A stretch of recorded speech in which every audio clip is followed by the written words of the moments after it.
Uy, pre, musta na? Eto, okay lang naman, pre. Ikaw, musta na?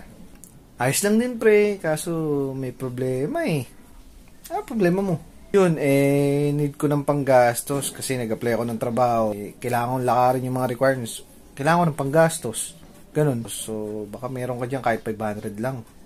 Ah, ganun ba, pre? Walang-wala rin kasi ako ngayon eh. Pero, meron ako rito, 300 lang. Okay na ba to? Sige pre, maraming salamat ha. Malaking tulong na to pre. Makakapaglaad na ako ng requirements ko. Sige pre. No pressure. Ibigay mo na lang kapag nakasahod ka na. Thank you pre, thank you.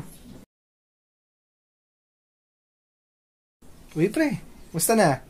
Ayos lang pre. Nga pala, teka lang. May gagawin pa kasi ako. Ha? Mamadali kasi ako eh.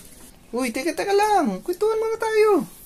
Sorry pre, pasensya na kasi talaga nagmamadali ako. May tatakbuhin pa ako, may lalakarin ako ngayon eh.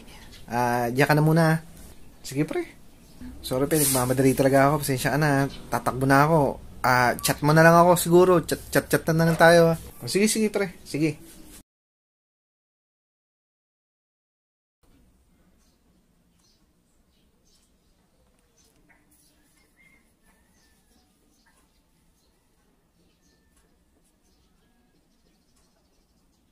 Oh, sinin lang ako.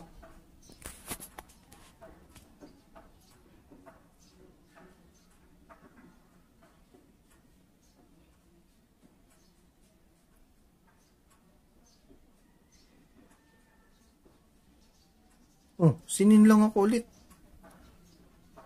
Hmm? Ay, naku. Wala, hindi na ako makapag-send. Binlock na ako.